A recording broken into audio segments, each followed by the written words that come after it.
Hi, I'm Alison McConnell. Welcome to the Football Show on PLZ Soccer's YouTube channel. Don't forget to hit the subscribe button and download our app, where you'll get all the breaking news at your fingertips.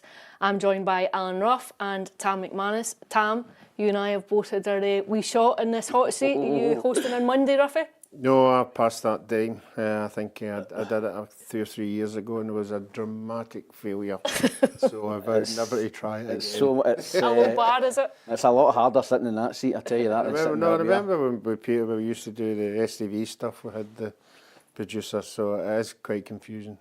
Well, we'll be talking Celtic and Rangers in Europe. We'll be taking a look ahead at this weekend's games, and also it's the final few days of the transfer window. What might that mean for your team? But first and foremost, of course, Celtic and Rangers continuing their European adventures. Tam, what did you make of Rangers last night?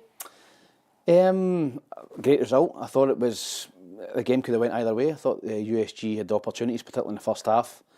The one where the boy goes round the goalkeeper, Tavin, there's a good clearance, and then the boys should score. I think Rangers created obviously a lot of chances as well. Dessers was outstanding, probably one of the best games I've seen him, leading the line. He was probably Rangers' best player on the night, hit the post, hit the bar. I think overall maybe they just deserve to nick it, but they'll not care. They're in the top 8, which is a fantastic achievement for Rangers. And they've got a wee break before they get into the knockout stages, so the supporters were delighted after the game. You know, you could hear the atmosphere, and listen, Philippe Clement's just starting to turn it around a wee bit from a spell a couple of weeks ago where I thought, we all probably thought he was a kind of dead man walking in terms of the job, but to get into the top 8 is a fantastic achievement for him and Rangers. Yeah, of course, they'll play the winners now of 20 in Bodo Glimt, or the winners of Anderlecht and Fenerbahce. And the stars aligned somewhat last night with the 5 other results, all falling in their favour. But what does it say about Scottish football now? You've got a team in the last 16, you've got Celtic going into the knockout stages of the Champions League. Ruffy, just, you know, it's a league that's fairly disparate, just at points, but it reflects well on the standards, I suppose, in some respect. Oh, it certainly does. You know, Rangers have been fantastic in Europe over the last 2 or 3 years. Celtic have been there as well, obviously in a harder competition. But no, both of them are collecting points, collective points, that helps the rest of the teams in our league. You know, unfortunately, when the rest of the teams in our league get a chance, they let us down a wee bit. So maybe the more they qualify, the better it will be. But certainly, no, Rangers and Celtic have been head and shoulders. This is what Philippe Clement had to say about Rangers' European campaign. Being in this top 8, and if you look, then all the teams that finish behind you, there are really massive clubs with massive budgets who are behind us. But also in this top 8, from the 7 other teams, we played against 4 of them. So that makes the achievement only bigger, I think. Tam, you touched on it there, that Philippe Clement was under substantial pressure. I think there might have been a few people just going back to the end of November, start of December, maybe wondering if he would still be in position at this point. Has the last couple of weeks just alleviated a lot of the noise around him? Yeah, definitely. I think obviously, you know, the back-to-back games over the Christmas period, where they dropped points away from home, obviously dropped points away to Hibs as well. There's a lot of questions being asked of them, but their home form's been really strong all season. And I think that kind of keeps a manager on the job at times. I think your home crowd, particularly at Ibrox, if they turn on you at Ibrox, then you can start to feel the pressure. But I think in Europe they've been excellent. I think that the style of play suits them in Europe. It's a slower pace probably. Teams come and attack Rangers, and you know, they're a really, really good Europa League team now, Rangers. You know, seen that over the last 2 or 3 seasons, consistently getting to knockout games. And to finish in the top 8, when you look at some of the teams in that Europa League, there's a lot of teams in there that have got bigger budgets than Rangers, you know, and Rangers have finished in that top 8. And I think that's really a massive feather in Philippe Clement's hat. So we'll have to wait and see who they draw. Obviously, we know who they're going to get, but listen, I think that in terms of Rangers this season in Europe, they've been superb, and that has took a lot of pressure off of Philippe. There's a conversation around Cyriel Dessers the last few weeks, given that goal at Old Trafford, and then the goal against last night, or the performance as a whole last night. But what do you make of Dessers and the conundrum that he's presented at points? Yeah, well, obviously it's a financial thing. You know, I think the board have actually had a meeting for the window coming round. They've obviously stated that they're short of cash. You know, so then you identify somebody who is going to get you cash, and he seemed to be the one that they thought they could sell on for X amount of millions, and that might, you know, be the reason why if he went they could bring in 2 or 3. But now, as you say, he started scoring goals and looking particularly well, and if he was to go for sort of not the fee that the fans think they should be getting, that they could be under a wee bit of pressure. But they're leaving it a bit late now. It's dragging on for me, but because obviously the window's going to be shut soon, so it doesn't matter what they get from them, you know. It's going to be a hard one to replace. I don't think they'll sell him, Alisson, in this window now. I think that when you look at the time, you know, between now and the end of the window, he's in the team, he's scoring goals. Igamani I thought was poor last night. He's obviously a big favourite with the Rangers fans, but I don't think you can afford to take Dessers' goals out of the team at the minute. You've still got a Scottish Cup to play for. You're in Europe, and unless it's 4, 5, 6 million an offer that Rangers can't refuse for a 30-year-old striker, then it's amazing how quickly, you know, things change and fans' opinions change. You look at him, you know, 3 or 4 weeks ago, Rangers fans would have been delighted to see the back of him. Jack Butland, you know, there's another one who's made a mistake again last night for me. We're talking about getting 15, 20 million for him. A lot of Rangers supporters are thinking, you know, bring Liam Kelly back into the team. So it's amazing how it can change over a course of a couple of weeks, couple of months. But I don't think Rangers will sell Dessers now. I think that he's too important. His goals are too important to the team. It's an interesting question because Rangers have been criticised for not cashing in when they should have with the likes of Morelos, for Kent, even Butland this time 12 months ago. Would you sell Dessers? I think it all depends on the money. It all depends what kind of replacements you think you need. You know, we've already seen he scores some good goals, but he obviously misses a lot. So it then depends who you're. If a good team have always identified somebody who they're going to bring in. You know, it depends what they've identified coming in. Is he going to score more goals than Dessers or not? You know, that's something they've got to weigh in. But to touch on the other point you're saying, I think some fans saying Clement has turned it. Fans should realise that all that protest and that does nothing for on the park. You know, it's very noticeable since the banners have went, you know, the negative stuff's went, the team started playing well. And I think some fans have to realise that players don't perform under pressure. Get behind them and they perform, and that's what happened in the Rangers just now. Give us your thoughts then, Rangers fans. Would you cash in on Cyriel Dessers before the closure of the transfer window? And perhaps more crucially, what would you like to see come in before Monday night's deadline? Tam, do you think Rangers might get a chance to bring in reinforcements, given the fact now that they've qualified for the last 16? I think it's worth just maybe in excess of £5 million for them. Yeah, I think that the Rangers supporters will be demanding a couple of players in now. You know, they've made good money in the Europa League. They've got that money, probably didn't budget to be in the top 8, to be honest. So that's probably extra money in the kitty, and I think they would be looking to bring a couple of players in. They've obviously decimated at the back. You know, Leon King obviously went off last night as well. They've got some injury issues at the back, and I think they'd be maybe looking to bring some cover in there, and maybe another striker in or a wide player. So yeah, I think that the Rangers supporters would want to see a couple of new faces in before Monday's deadline. Moving on to Celtic, Brendan Rodgers' side will face Bayern Munich next month. The first leg, of course, at Celtic Park. That's a tough ask for Celtic. I don't think they've ever beaten Bayern Munich across any competition before. No, they're a quality side. Obviously, the one person who shouts out at you is Harry Kane, but I think we noticed for the Euros that the German players were very, very good and a joy to watch. So it's a tough one, but I think he'll use it again as the experience he seems to be building year on year in Europe and trying to, you know, get a better team organised that can compete with these bigger sides. I don't think he's expecting to beat the big sides over 2 legs, so it'll be all about experience for the younger players in the side. And of course, the news coming out today about that away leg is that Celtic fans will potentially be locked out from travelling, given the fact that they were on a warning from UEFA. And then, of course, there was a flare thrown onto the pitch during the game on Wednesday night against Aston Villa. How big a blow would that be for Celtic not to take fans to the Allianz Arena? Yeah, I think it would be massive. I think when you look at the size of the stadium, I think it's, you know, was it 5% or 10% of the crowd they get? So there'll probably be maybe 3,000 or 4,000 potentially Celtic fans travel. I don't think it will stop Celtic fans travelling. I think they would still go, but for them not to be in the stadium and not have an away end would be a huge blow.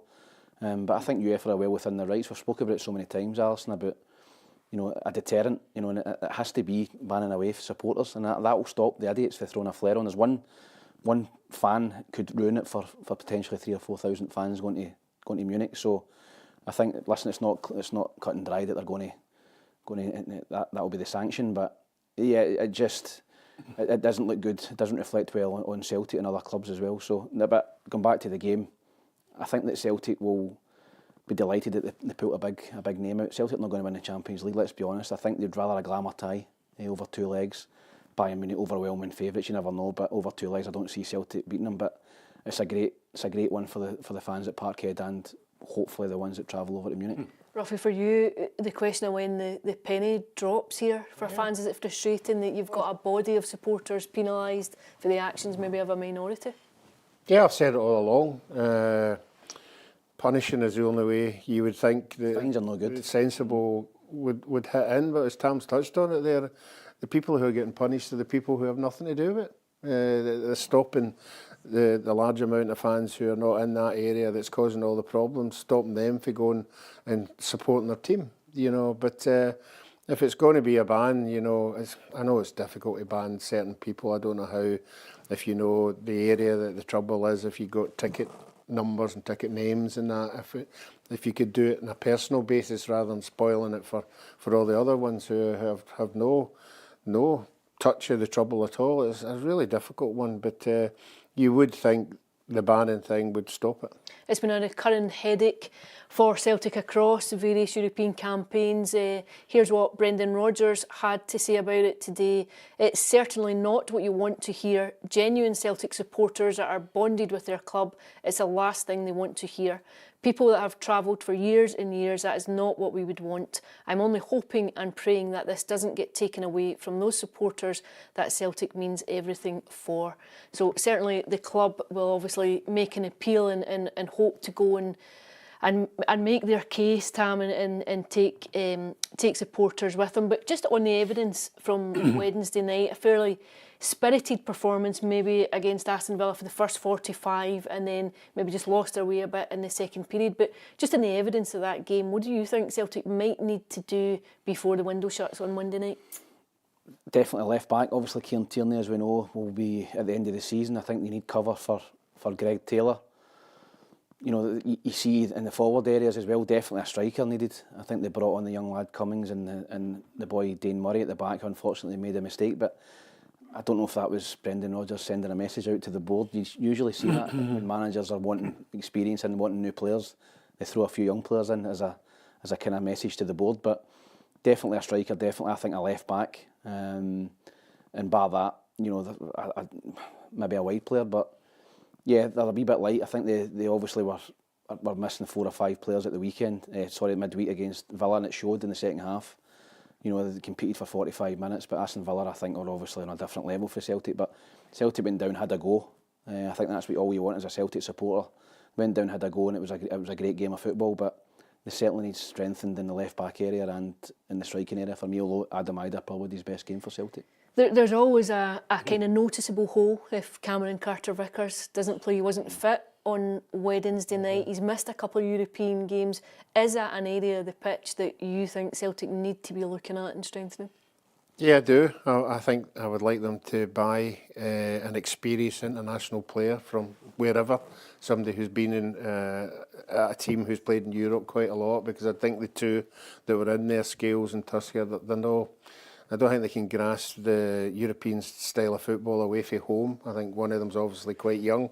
I've always said the boy Scales, I think he's come on leaps and bounds. I don't think he's the quality for European football.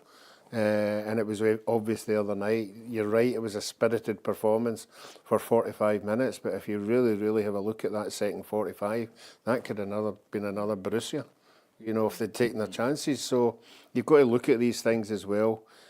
But I do think experience, I mean, I keep harping back, not the good old days, but the time when Celtic's back three was Mjällby and Valharan and international players who were playing at the top of their game. You know, Celtic at the back seem to have young players learning their trade, particularly in European football. So I would think a really experienced European centre-half. Even that back three had trouble on the road in Europe. Yeah. But Tam, Peter and I have a bottle of wine riding on whether or not Kieran Tierney arrives before Monday. And I'd just like to say it's a good bottle of wine. You know, it's not just like, it's not a meal deal bottle of wine, right? It's a good bottle of wine. Is my bet safe? Do you think he'll stay at Arsenal until the end of the season? Yeah, I think so. I think that he will stay. I think unless something dramatic happens, unless there's a bit of movement at Arsenal in terms of maybe left back in or out, then I think you're safe. I think the amount of money that Kieran would possibly have to drop as well in terms of his wages and maybe giving up 6 months of money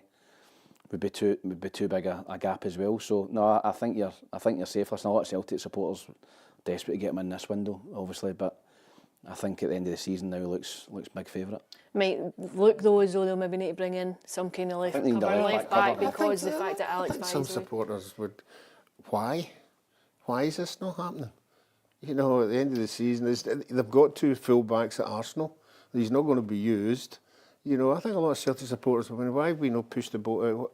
We don't know the logistics, the financial side yet, but you would think... I think there's a possibility that one of those left-backs at Arsenal could possibly move before Monday no, night. if that happens, yeah, if that happens, then you can deal with that, you know, but I think a majority of the Celtic supporters are all banked he was going to be here, you know, so I know things happen in football and they don't, but it comes to a lot of people criticise Celtic for no pushing the boat out on a January window, and they might just decide, well, we don't. I think it's more to do with Arsenal. I think it's more to do with Arsenal, and I think as well, if you look at the kind of salary levels that Kieran Tierney will be on just now, and then to sacrifice some of that to go to Celtic, I'm not sure that it's amazing. Jota's taking the drop for 190,000 a week too. He's scratching himself. But before we take a look at this weekend's action, let's hear the Scottish headlines from today. Hello and welcome to your Daily News headlines on Friday the 31st of January, sponsored by Arnold Clark Rewards. Buy a car, download the app and get rewarded. Philippe Clement says that himself and his players last night were only focused on getting a result, as they knew that if things went their way they'd qualify for a top 8 place, and of course they did. No, totally not, and I explained the players the system, so what could happen today before the game. This afternoon, but I told them we only can do one thing, and that's going full for the victory and with as many goals as possible. Stephen Frail takes charge of Motherwell as they take on Celtic at Fir Park on Sunday, and he was full of praise for his players on how they've handled Stuart Kettlewell's resignation.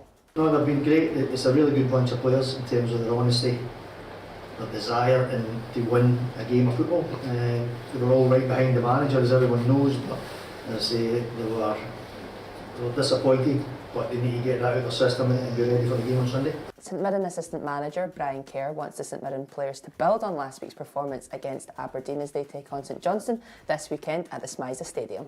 Yeah, we couldn't ask for anything else. What we know is we've got a really good squad that are doing very good things in there. We've been a wee bit unlucky in certain games, losing an individual goal and not taking our opportunities at our side. Both strikers managed to get on the score sheet last week, so what we want to do is just make sure we continue in that good form. One, the performance, but two, the result as well. Those were your Daily News headlines on Friday the 31st of January, sponsored by Arnold Clark Rewards. Buy a car, download the app and get rewarded. It's been a turbulent week at Fir Park. Stuart Kettlewell away, Stevie Frail in charge for that game on Sunday. What have you made of it all? Yeah, I think the Motherwell supporters, I think, are kind of wounded by it. I think that when you look at some of the comments coming out, maybe some of them are been misunderstood in terms of, you know, abuse to his family. I think it was abuse to Stuart. I think it's obviously on him. I don't think there was any abuse aimed at his family, but there's been a wee bit of a mix-up. I think they've started to come out and start to clear it up. I think Brian Caldwell came out with an interview today and, you know, basically said it was maybe a minority, 1 or 2 supporters. It's not reflective on the whole Motherwell support. I think Stuart's obviously had his reasons for walking away. A couple of disappointing results against St Johnstone.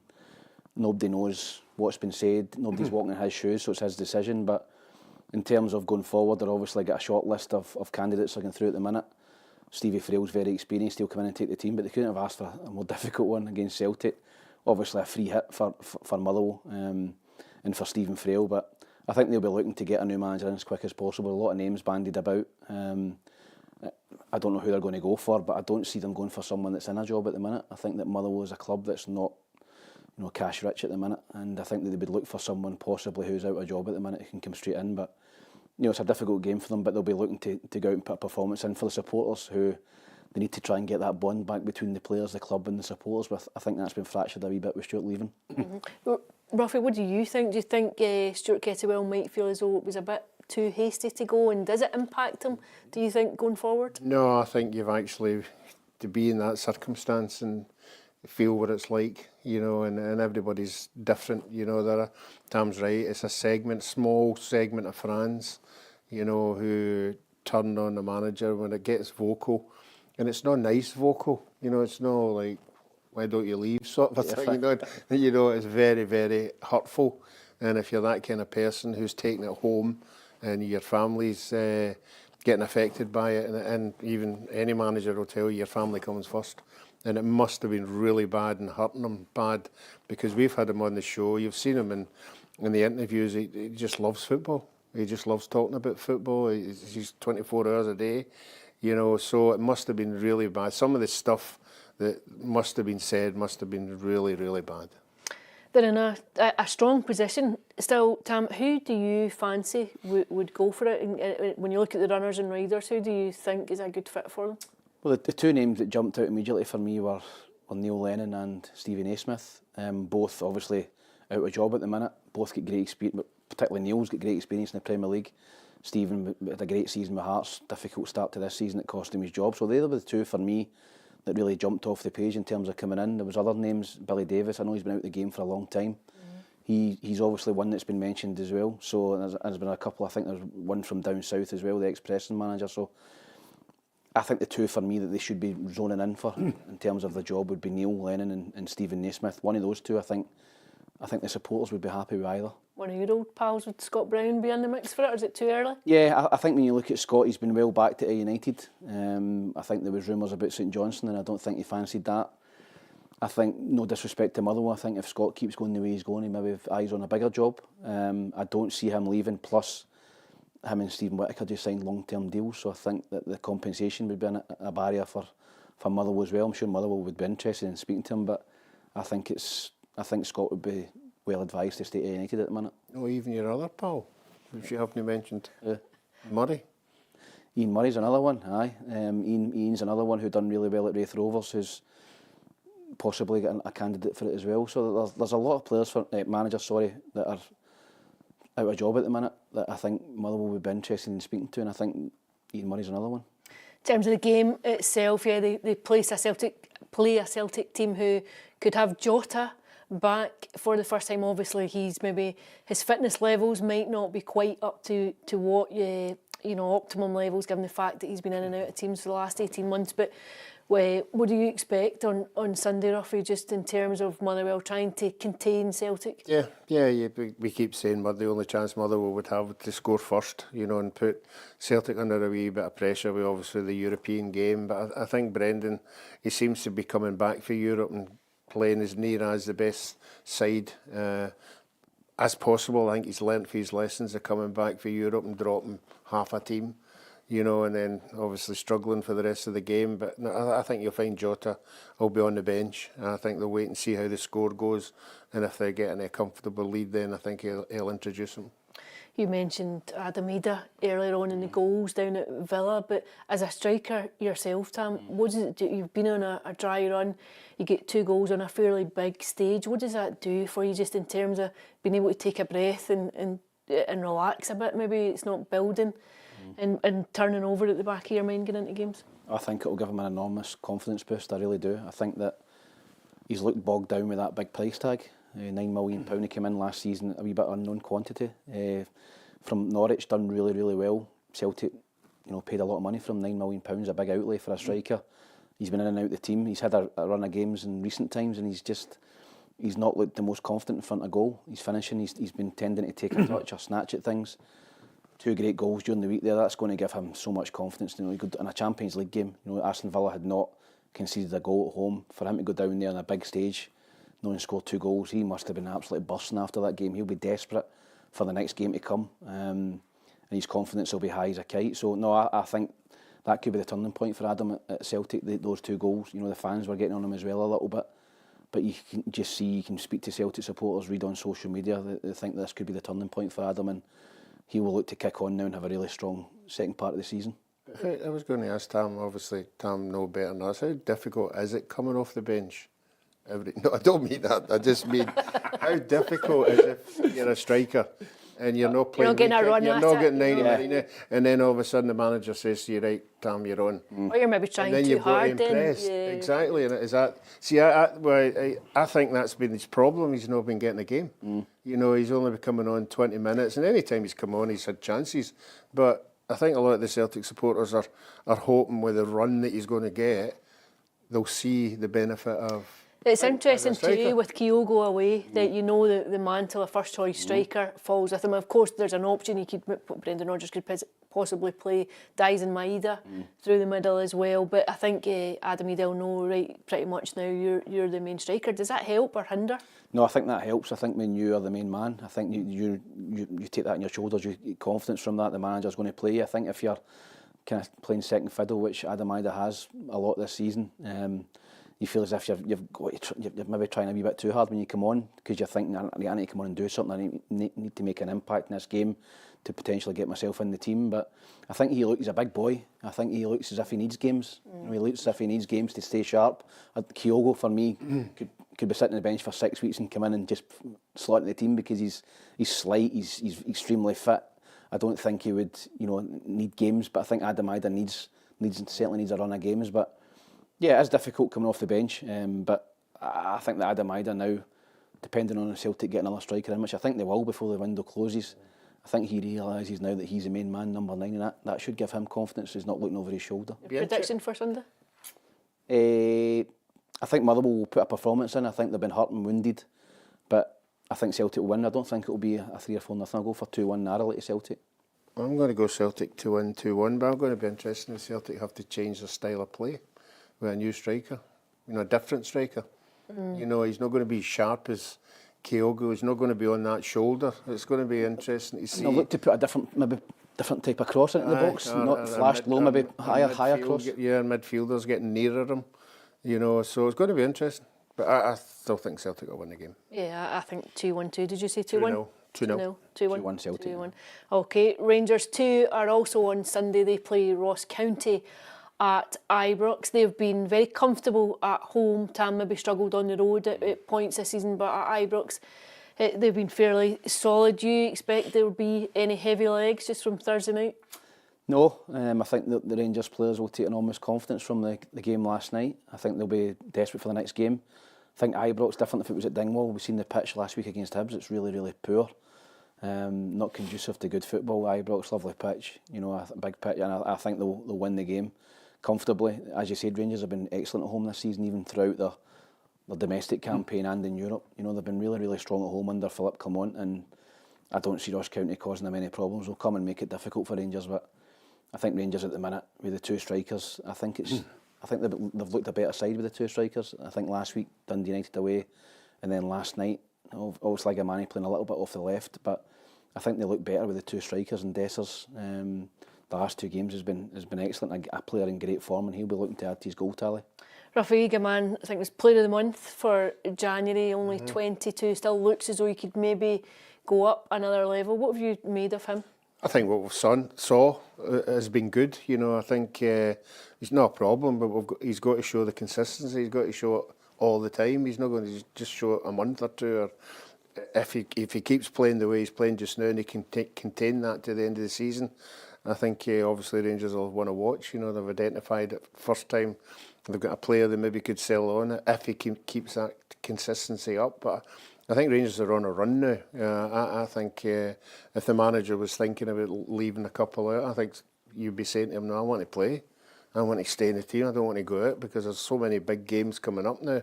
Every player will want to show the manager that he's the guy who should be on the team. I think it works for them that they've got a breather in terms of they miss out in the playoff. They've got a bit of a break before they play now deeper in February in the Europa League. But for you, is it key now to find a consistency across domestic games?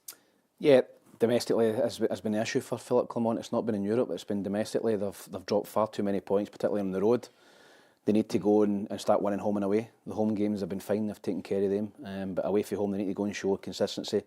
Like last week at Dundee United, they need to just go and win games away from home and then see what happens at the end of the season. But yeah, I think that little break, finishing that top 8, a fairly light schedule midweek for a couple of weeks in February. So they'll be fine. But listen, they'll just look to continue to win games, and particularly tomorrow against Ross County. Is it tomorrow or is it Sunday? Sunday. They'll just be looking to keep churning out games. Ross County unbeaten in their last 5. Does that come to an end on Sunday? Yeah, I think so. I think you've seen away from home they've been decent at times. Good result against Hibs last week, but they'll come, as I say, they'll come down, they'll sit in, they'll try and make it difficult for Rangers and hope that they can get the first goal. But Rangers are playing with a lot of confidence at the minute, particularly at home, and I just don't see them causing them problems. I think it'll be comfortable 3-0 Rangers. You know, Rufford? Yeah, I think unfortunately the Ross County players will be travelling down there. I think the last time it was 6-0, wasn't it? I think Rangers will be buzzing, the supporters will be buzzing, getting behind the team. So I can only see one winner. I'm going to go Rangers 4-0. I'll say 3-0. Wins all round at Ibrox. Moving on to Easter Road, Hibs play Aberdeen. So Hibs have turned it around, really, Tam, since the start of December. I don't think they've lost since that game when they played Celtic at the beginning of December, started to climb the table. What do you expect from Aberdeen, a team that are just in free fall now? I think you'll be, if you're David Gray and you're a Hibs supporters, you're rubbing your hands, Aberdeen coming down. I think that they've looked, fairly poor in the last couple of weeks, and probably the last 12, 13 games, not getting results. Confidence looks low. I think they've scored 1 goal or 2 goals in the last 7 or 8 games. They're not scoring goals. They look leaky at the back. They've signed a couple of players that will take time for them to gel, and they've certainly backed the manager. They've spent money, Aberdeen. They're paying fees for players. But I think if you're Hibs, you're delighted with this fixture, you're getting Aberdeen at the right time, and you're looking to continue that run. Hibs are disappointed probably last week that they didn't have that 1-0. But away from home, Dingwall's, it's never a bad result getting a draw up there, but I'd really fancy Hibs here. I think they're playing with confidence. They're starting to get players back. They've got competition for places. David Gray's got a system now with the 3-5-2. He's playing the 2 strikers, the 2 wing backs, balls in the box. I think if you're a striker and you know the ball's coming in early, you can make your runs, and they're doing that at the minute. And I can only see a home win here. But Aberdeen need to, arrest this slide at some point. I don't think it will be tomorrow. But Jimmy Tilleen needs a result from somewhere, because I think the pressure is just starting to build a little bit on him after a great start. A lot of Aberdeen fans, question him a little bit now, but I think he needs a result, but I don't think it'll be tomorrow at Easter Road. I fancy Hibs. What do you think turned it around for Hibs? It's hard to put your finger on it, really. I think they were unfortunate at times early in the season, Alison, with decisions, playing well, not winning games. Rocky Bashiri scoring that goal against Aberdeen in the 95th minute when they looked dead and buried, possibly saved David Gray's job as well. I think from that game onwards, they've looked a totally different team. I think they're now a little bit more direct. The Martin Boyle's come back into form, which has helped as well. They look solid defensively. Jack Iredale's coming in and really done well at the back. So, yeah, I just think that they have now got a set system of play. They've got wing backs.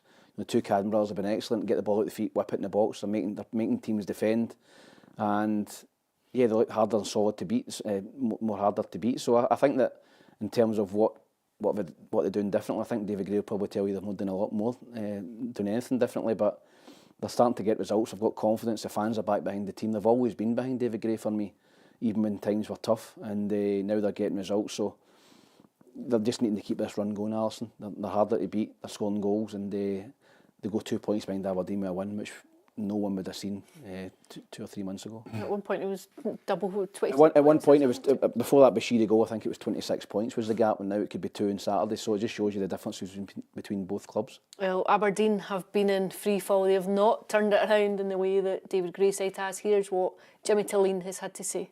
A clear picture what we want to achieve and how we want to look in the future. It's a long-term process from the beginning. Nothing has changed. The part that's changed is the results. It's not been so well as we hoped for. But if this still we are in a strong position, of course we need to turn the trend around. And we don't like to use excuses. It has been this and this, but we have to be strong. Ruffy. That's the long-term future coming out now, isn't it? This is wait till the future. Wait till the future. This is project's coming out. This is the project coming out now. I'm sure Lee Johnson said he needed 6 windows to sort it out. Yeah, and there was an SFA coach, wasn't there? Was it the Dutch boy said he needed 5 or 6 years? You think he'll get it?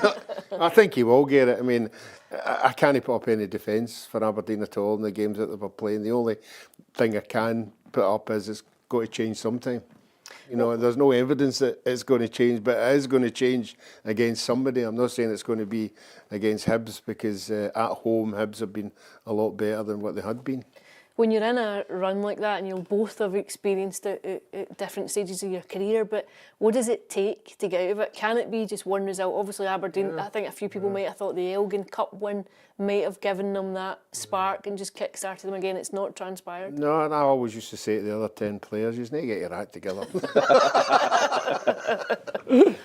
No, it is a horrible feeling. It is, you know, you're turning up and you know the fans aren't right behind you, and the manager's doing his best, and your own players are doing their best as well, and sometimes you need that wee rub of the green, the last minute goal or something like that. But it is, I probably have been in a 14 game no winning, but not that I can remember, not jumping out and hitting me. But no, it's a horrible feeling when you're down. It's when you're down there, second bottom of the league for the whole season. You keep at some stage you just say to yourself, there's no way out of this unless somebody in the dressing room does something special. It's just a confidence thing, I think. A mentality thing, confidence. I think if you're in a great run, Aberdeen were at the start of the season, I think wee things go for you. You get a last minute equaliser, you get a last minute winner. When you score the first goal, when you're winning games, you think you're going to win this. When you concede the first goal, when you're on a bad run, you think we're beat. It's just a mentality thing. It's just a thing within your head. It's difficult to shake off. But one result will turn it. One result. I hope it's not tomorrow against Hibs, but one result, and then the confidence comes flowing back into players. Everybody wants the ball. Everybody's showing for the ball. I think Ruffy will tell you when things are not going well. You need characters in the dressing room. You know, there's a lot of people in the dressing room just sit there. You know, thinking about it's going to get him, but you've got somebody bubbly in the dressing rooms going about, and not telling jokes or anything like that, but just being light-hearted, and these people respond off these people, but they've got to do it on the park. Predictions? I think a Hibs 2-1. 3-1 Hibs. I think 2-0 Hibs. Sorry, Aberdeen fans, but the run continues. Dens Park, it's Dundee against Hearts. Hearts could, I think there's 3 points off top six, slowly starting to turn it around too under Neil Critchley.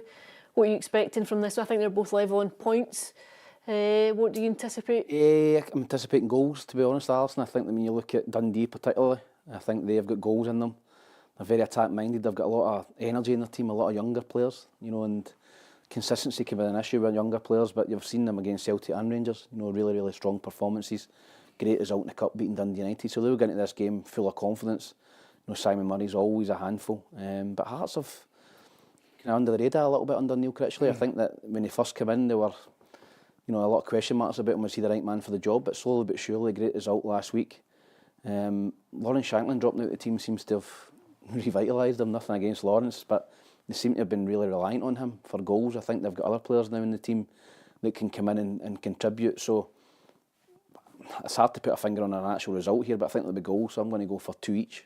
2 each. The young boys are well, James Wilson at Hearts. But in terms of this window, do you think Hearts fans might have anticipated that the Jamestown analytics might have brought a few players in before the closure of it?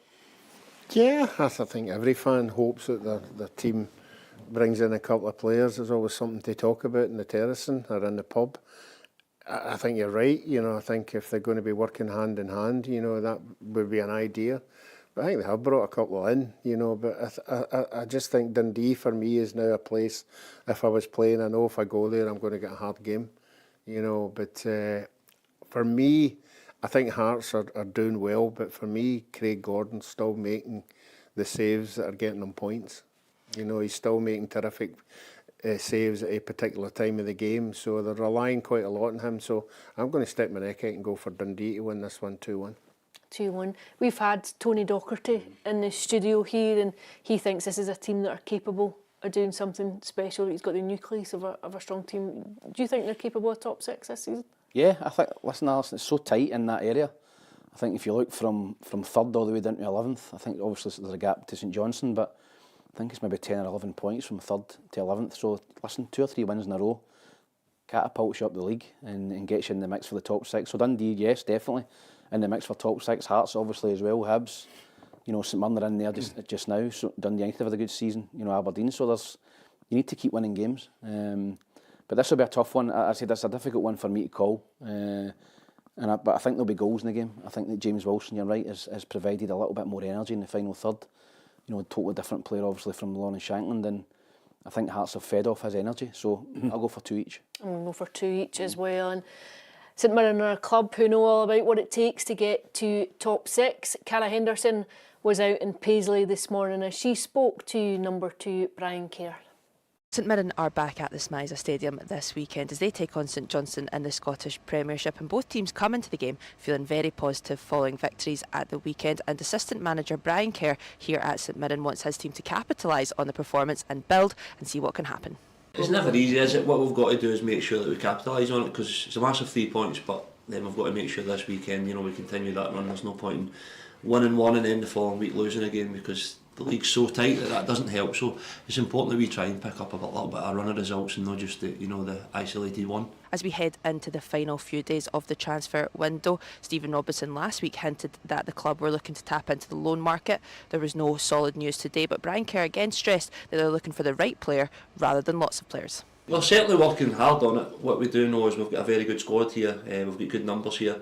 We're trying to bring in quality other than quantity, so that's what's maybe making things a wee bit slower than we'd like. But you know, we'd like to think that there will be another couple added by the time the window shuts. But we'll just have to wait and see how that moves in the next few days. So it's a 3 p.m. kick-off on Saturday then at the Smiza Stadium in Paisley as St Mirren host St Johnstone in the Scottish Premiership. And of course, PLZ Soccer will have you covered, so make sure that you follow all of our social media channels to get all the action and reaction as it happens. Tam, St Johnstone boosted obviously by those wins, a cup win and then the league win over Motherwell, but do you think, are they still your favourites for the drop? Yeah, I think so. I think that obviously a massive result last week, taking the gap down to 7 points. He's signing a lot of players. There's a few players coming in, mostly from abroad. I don't know how they're all going to gel in the dressing room. I think they lost a player to MK Dons today. So I think that when you look at them as a team, he's obviously coming in and trying to play a different style. I think it will take time. I think he'll get time at St Johnstone. But yeah, they're still massive favourites for the drop. I thought they were fortunate against Motherwell last week. I thought Motherwell led 1-0 for most of the game and St Johnstone got a couple of late goals. But they'll get into the game confident off the back of 2 results. But I think St Mirren at home, when you look at the way they play, you know, with the 2 strikers, Olasanya and Mandron were superb against Aberdeen, caused them all sorts of trouble. And I think they'll do the same tomorrow, and I think physically they could overpower St Johnstone a wee bit. So I'd be pretty strong St Mirren on this to win this game 2-0. 2-0. St Mirren back-to-back wins, a huge win over Aberdeen the last time they were out. How do you see this one going, Ruffy? I think that was a great result. I don't think anybody saw that at Aberdeen last week. I know Aberdeen have been playing well, but to go up there and win convincingly, I'm not convinced with the 2 St Johnstone wins against Motherwell. I think Motherwell are on a horrendous run, you know, obviously. But I think, like Tam's saying there, I think St Mirren will be too strong for them up front. Got a lot of pace in there as well. So I'm going to go St Mirren to win 3-0. 3-0, wow. Who do you like in that St Mirren side, Tam? Who's caught your eye? I like Olasanya. I think they'll struggle to keep him. I'm not sure his contract situation, but I think they'll struggle to keep him. I think they've offered him a new contract and he's not signed it as of yet. Him and Mandron listen, they ripped Aberdeen apart last week. I know obviously one of the goals was gifted from the Aberdeen centre-back, but yeah, they're right. They play their strengths, they stick the ball in behind. You know, they play off second balls. They're physically strong. Gogic, you know, they've got a good spine to the team. And but for me, the 2 strikers up front are a real handful, and I think they'll cause St Johnstone all sorts of problems. One from left field, but would Stephen Robinson be tempted to go back to his old stomping ground? I don't think so. I think that when you look at, you know, the infrastructure at St Mirren, you know, I think he's got total autonomy at the club. You know, he's bringing players in, brings a lot of players up from England and elsewhere on loans, and yeah, I think St Mirren at the minute seem to be a more stable club than Motherwell. So I'd be very surprised if we went back to Motherwell. He's obviously raised the bar across recent seasons with the back-to-back top 6 finishes, 3 in a row. Do you think? Yeah, I think the way they're playing just now, I think they're a big, strong side, doing that long throw-in, which obviously nobody can handle. You know, they've got the big guys, the power up there, and they can vary it, as Tam said. They can go back to front. I mean, we've seen a lot of goals for the goalkeeper just hitting the ball long, and they know exactly what's happening. So, no, I think top 6, yeah. So what was your prediction? Sorry, I'm going to go St Mirren to win 3-0. 3-0. On to Kelly, Dundee United now. Tam, are Kelly in a relegation fight? Yeah, I think they are. I think they've been inconsistent this season. I think I looked at the performance last week, decent performance against Hearts. Come away, with a 3-2 defeat, but they don't look as solid at the back this year. I don't know. They've always been pretty solid under Derek. They're conceding goals. The goalkeeper made a mistake last week. I still think they've got goals in their team. Mally Watkins, listen, Vassell, I think it's been a huge miss for them. I think he's a leader. Ball goes up to him, it sticks, so they can play off him. I think they need him back pretty quickly. But defensively, they haven't looked as solid this season. At home, they're a different kettle of fish. I think they're just so used to playing in that turf. Dundee United will come down, and I don't think this is going to be a great game of football. I don't think I'd be wanting to go and watch it, but I think that Kilmarnock might just squeak it at home. But yeah, I think they are 11th. Listen, they're only a couple of wins away from top 6, so that you can't. I think the gap between actually second bottom and St Mirren and 7th 5 points. Yeah, it's not a couple of back-to-back results can get them up the table, but I think Derek will be looking for more consistency, and keeping 11 men in the park has been a wee bit of a problem for them this season. They've had numerous players sent off, but I think they're capable of nicking this, and what will not be a great game to watch, maybe 1-0. I think they've only had 1 win in their last 6 for Kilmarnock. Yeah. Do you think it starts? At what point does it start to become a fear and a real pressure? The fact that you're so near the it starts to become a fear when the teams round about them go on that 2 or 3, like Ross County, 2 or 3 winning run, and they don't, and then that gap starts. It's usually the team at the bottom gets adrift, but the team at second bottom, if they get adrift as well, that's when the panic sets in, and obviously they've not got Vassell there.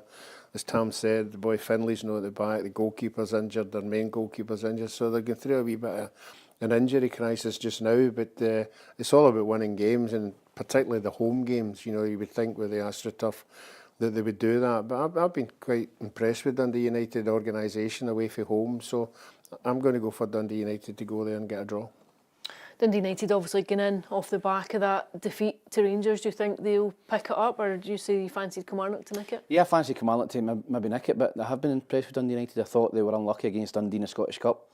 I think second half they kind of battered Dundee. They were a wee bit unlucky on the night, not to even at least get a replay or take extra time. But no, I think that they'll come down and be hard to beat. Stuffy, very kind of similar to Kilmarnock. They've got a long throw. They're pretty direct. They've got a goal scorer on their team in Dalby who's been excellent this season. So I just think Kilmarnock might just nick it, but I wouldn't be surprised if Dundee went down and got a point. Here's what Derek McInnes had to say. It's important that we try and maximise everything we've got.